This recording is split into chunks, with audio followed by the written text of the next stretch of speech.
시장을 이기는 뉴스의 주제, 그럼 바로 한번 열어보시죠. 오늘 시장을 이기는 뉴스 주제입니다. 6월 대선에 에너지주들이 들썩합니다. 어느 쪽에 우리는 포커스를 둬야 될까요? 저도 사실은 좀 헷갈리는 부분이 있더라고요. 우리가 또 앞으로의 시나리오도 좀 봐야 될 것 같고요. 일단 에너지 중에서 어느 쪽 좋게 보실까요, 전문가님? 지금 현재 여기에서 우리가 봐야 될 거는 첫 번째 전기본이라 그러죠. 전력 기본 계획이라는 게 있어요. 국가에서 나오는 거. 그러면 이 전력 기본 계획, 즉 전기본이 어떤 식으로 나와 있는가를 정확하게 하는 것이 바로 첫 번째 요소가 되겠는데, 지금까지 했을 때 그 기존에 있던 그 국민의힘 쪽, 그러니까 그 보수 쪽에서 얘기했던 것은 이 원전을 그동안에 조금 더 늘리자 그랬는데 한 기 정도 더 늘렸습니다. 전기본에서. 그리고 그 이전에는 이제 그 진보적이었던 우리 민주당 쪽에서는 그런 신재생 에너지를 그동안 밀었기 때문에 그동안에 작았던 5% 미만이었던 신재생 에너지가 대략 한 2배 정도가 늘어났죠. 지금까지 해서. 그래서 이런 부분들로 봤을 때 앞으로 전기보원에서 움직이는 것들이 가장 중요하다. 자, 그래서 여기에 맞춰가지고 지금 현재 뭐 대선 공약이 나와 있는데, 여기는 중요한 건 경제적인 부분이기 때문에 경제에서 우선 여러분들께서 알아야 될 건 첫 번째, 탈탄소적인 움직임, 쉽게 얘기해서 석탄 화력은 이제는 사양으로 들어가야 된다는 것에 대해서는 양당이 모두 공히 그거에 대해서는 인식을 같이 하고 있다. 이거는 여러분들이 알고 계셔야 되는데, 단지 여기에서 그러면은 우리가 신재생 에너지로 갈 것이냐 아니면은 원전 쪽으로 갈 것이냐, 이런 부분에 대한 것이 가장 중요하다. 우선 이걸 먼저 말씀을 드리고 싶습니다.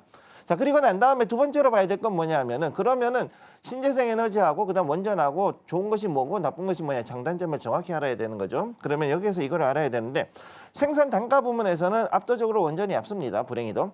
네. 아무튼 방사능에 의한 위험을 제외하고는 거의 모든 분야에 있어 가지고서 원전이 절대적으로 가격이라든가 경제적인 측면에서는 앞서고, 그 대신 친환경 재생에너지 같은 경우에는 거기에 대해 가지고서는 좀 더 그 위험이 적고 그리고 친환경적이다라는 것은 일단은 모두가 다 장점으로 보고 있는데, 여기에 대해서 제한적인 발전이 되고 그 다음에 여기에 따른 유지 보수비가 상당히 발생할 수 있다는 것이 이제 관건이 되는 거죠.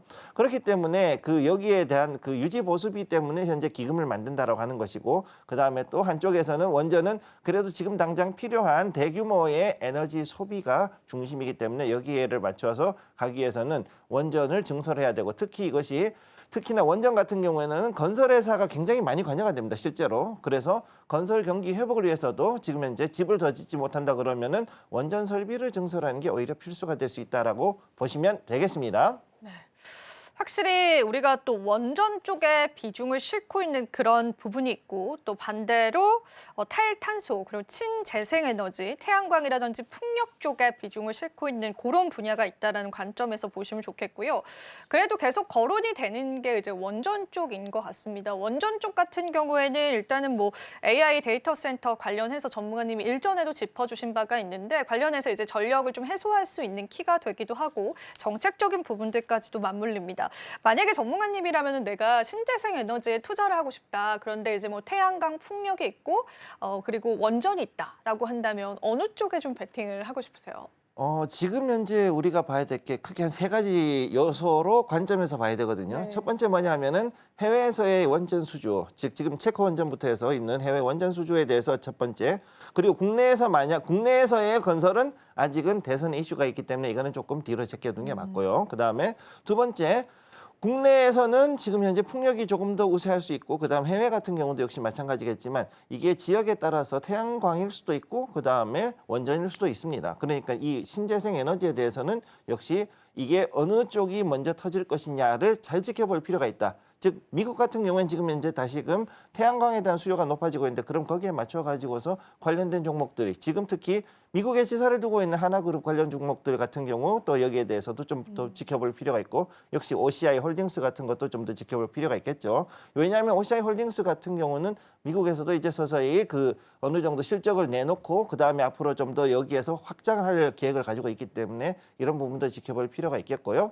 그리고 마지막으로 봐야 될 게 세 번째는 뭐냐면은 전기차입니다. 그래요? 네, 왜냐하면은 전기차의 수요가 늘어난다라는 것의 뜻은 뭐냐면은요, 엄청나게 많은 순간적인 그 에너지 수요가 폭증합니다. 특히 무슨 얘기냐면 심야 전력에 대한 이야기인데, 예전에는 심야 전기가 쌓고 심야 전력에 대해서는 여유가 많았기 때문에 굉장히 우리가 쉽게 갔지 않습니까? 그랬는데 지금은 어떻게 되냐 하면은 심야에 우리가 어떻게 하느냐, 자동차를 충전기를 꽂아놓고 자요. 그렇죠. 네. 그죠? 그런 게 이제 몇만 대가 지금 그러고 있으니까 갑자기 그 원전 한두 개 정도가 계속 돌아가야 되는. 아, 그렇겠네요. 그 그렇죠? 수요 때문에 보급이 많아졌으니까요. 그죠? 보급이 많아졌으면 그만큼 전력 수요는 늘어나고 그러면은 거기에 대해서 어떻게 하냐? 이게 차를 다 이제 그렇게 꽂아놓고 있다 보면은 거기에 따라서 전력망도 그만큼 더 확충이 되지 않으면 안 되고 이런 부분들로 봐야 된다는 거죠. 그래서 지금 2025년이 되는 이 시점이 되었을 때 대략 한 5년에서 10년 전과 무엇이 다르냐 했을 때는 전기차가 먼저 늘어나고 그 다음에 우리가 너무나 많은 그 데이터 센터라든가 아니면 이런 그 우리가 알고 있는 AI로 인해 가지고 엄청난 전력을 사용하면서 데이터 센터와 그 다음에 우리가 사용하는 이런 전력 사용량이 급증했다는 거죠. 그러면 그런 것을 기존에 있던 즉 20, 30년 전에 만들었던 전력망으로는 도저히 감당을 할 수 없는 시기가 조만간 도래한다라는 것을 여러분들이 기억하시면 되겠습니다. 그러니까 전반적인 틀 자체는 전기에 관한 수요량은 굉장히 이제 증폭을 할 것인데 그 전기를 어떻게 우리가 충당을 할 것이냐 그런 또 문제점에서 시작됐던 신재생에너지 관련주들입니다. 그러면은 최근의 주가 흐름은 이제 신재생에너지 쪽에 좀 차익 실현 매물이 나오는 것 같거든요. 사실 이게 뭐 우리 시장에서는 이제 조기 대선 앞두고 그런 움직임이 좀 나왔던 것 같은데 그래서 이미 이제 시장에 다 반영이 받은 거 아니냐, 이제 추가 모멘텀이 있을까? 보수적으로 본다면요, 어떻게 보세요? 저는 일단 이거에 대해서는 현재 반반으로 보고 약간은 좀 조심스럽게 접근할 필요는 있다고 보고 있습니다. 네. 단 여기에서 우리가 봐야 되는 거 두 가지인데 첫 번째는 뭐냐면은 해외 수출. 즉 쉽게 얘기해서 미국에서 더 많은 태양광과 풍력의 수요가 나오고 거기에 대해 가지고 들어갔을 경우 지금 현재 중국산이라든가 동남아산에 대해서 미국 정부가 엄청나게 많은 관세를 물리고 있지 않습니까? 그러다 보니 상대적으로 우리는 그래도 조금은 쉬운 그런 어느 정도는 쉬운 움직임을 볼 수 있다. 상대적으로 미국에 수출하기가 좀 용이해졌죠. 그리고 거기다가 만약에 우리가 미국 내에서 공장을 지었다 그러면 여기에서는 우리가 좀 더 많은 어떤 하나의 모멘텀이 나올 수 있다라는 거. 그걸 첫 번째 봐야 되고 그다음 두 번째로 봐야 되는 것이 뭐냐 하면은 우리가 지금 여기에서 지금 하고 있는 것들 중에서는 이 전기차하고 그다음에 이런 전력 관련된 것들 이것들이 이제 또 다시 갈 건데 그 이전에 우선은 신재생 에너지가 또 우리나라 이외에도 다른 우리나라에서 이제 또 얼마나 이제 정책적으로 가느냐의 문제가 되겠죠. 그러면은 여기에 대한 것들이 어느 정도는 기본은 제 예산이 잡혀 있기 때문에 그 예산을 소화하고 거기에서 그게 얼마나 더 늘어날 수 있겠느냐. 이게 가장 중요한 포인트라고 보시면 되겠습니다. 예, 좋습니다. 앞으로의 또 섹터적인 전망들 살펴봤다라고 한다면은 우리가 전문가님의 최선호주를 좀 이야기를 나누면서요. 구체적인 시장의 투자 전략들을 좀 잡아보는 게 좋겠습니다. 최선호 기업은 어느 쪽에 좀 비중을 두고 계신지 기대가 되는데요. 전문가님 또 부탁 한번 드려볼게요. 네, 제가 요즘 들어가지고 상당히 올라가는 종목들을 많이 추천하고 있는데 잘 이제 또 보시죠, 요즘 네. 들어서. 네. 네, 일단 그래서 첫 번째 최 3위는 역시 누가 뭐래도 두산 에너빌리티. 저는 일단 이걸 다시 들고 왔는데요. 오늘도 처음에는 좀 떨어지는 것 같다가 지금 현재 봤을 때 저항대를 돌파를 하고 올라가는 모습 보여주고 있습니다. 상당히 재밌는데 제가 봤을 때 이 종목 같은 경우는 우선 전력산업 관련해 가지고서 굉장히 중요한 부분도 있지만 이 회사의 강점은 뭐냐면 바로 플랜트 중심이라는 겁니다. 자, 그래서 제가 봤을 때는 이 회사가 가지고 있는 것들 가스 플랜트, 그다음 IWPP라 부르는 담수화 발전이라 그래서 물을 만들어내면서 동시에 전기를 만들어내는 즉 중동 지역에 특화가 되어 있는 이 IWPP라는 플랜트를 엄청나게 많이 만들고 그다음에 가장 큰 대용량으로 만들어낸 그 실적을 가지고 있는 게 두산 에너빌리티이고요. 그다음에 또 여기 보시게 되면은 그 이외에도 또 이제 전력 산업의 향방과 무관하게 여기도 신재생 에너지 사업 분야가 또 따로 있습니다. 그렇기 때문에 원전 이외에도 신재생 사업 분야에서 또 다시 실적을 낼 수 있는 여지가 있기 때문에 충분히 이 회사 같은 경우는 앞으로도 전력이 원전이든 신재생이든 상관없이 충분히 볼 수 있는 그런 여지가 있다. 첫 번째 그걸 말씀을 드릴 수 있고요. 그다음에 체코 원전 수주를 했을 때 거기에 대한 수혜도 첫 번 또 기대를 할 수가 있고 그다음에 또 보시면은 이 실적 면에서 봤을 때 2023년 이후에 흑자로 전환을 했습니다. 그동안 해가지고서는 한 2008년도부터 계속 주가가 빠져가지고 거의 한 10년 이상 엄청나게 고생하셨죠.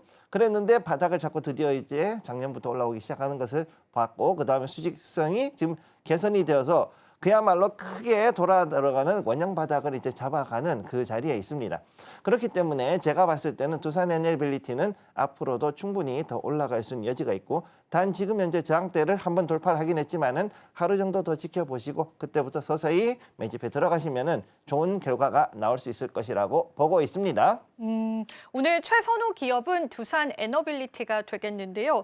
일단 두산 에너빌리티 같은 경우에는 신재생 관련 기업인 거 많은 분들 좀 아실 텐데 체코 원전 수주 시에 수혜도 좀 예상이 되고 있고 흑자 전환이다라고 하는 그런 시장의 실적적인 모멘텀들까지도 여러분들 확인을 해보실 수 있을 것 같습니다. 조금만 더 구체적으로 우리가 전략을 좀 잡아볼 수 있을까요? 왜냐하면 신고가 영역들을 이제 계속 기록을 하고 있다 보니까 약간의 부담스러움이 조금은 있는 것 같은데요, 전문가님. 그렇죠. 네. 원래 이 종목의 최고점이 얼마였냐면 18만 원이었거든요. 근데 지금 현재 자리가 얼마냐면 한 4만 원 안지가 안 되고 있죠. 3만 원 9천 원 정도, 3만 9천 원 100원대 이 자리에서 지금 움직이는 걸 볼 수가 있습니다. 즉 예전 고점에 비했을 때 20% 정도 영역에 들어왔다 그러면은 여기에서 이전에 있던 저항대를 오늘 이제 돌파를 했어요. 돌파를 한 상태에서 과연 얼마 정도의 수급이 더 들어오냐가 가장 중요한데, 여기서 내려왔다가 다시 올라가느냐, 이 부분이 특히 중요하고, 제가 봤을 때는 현재 자리에서 두산 애니빌리티는 굉장히 꾸준하게 앞으로는 외국인들의 유입도 상당히 커질 수 있는 그런 요지가 있기 때문에 제가 봤을 때는 이 종목은 앞으로도 그래도 조금씩 모아가는 전략으로 간다면은 충분히 좋은 결과를 낼 수 있지 않을까 그렇게 보고 있습니다.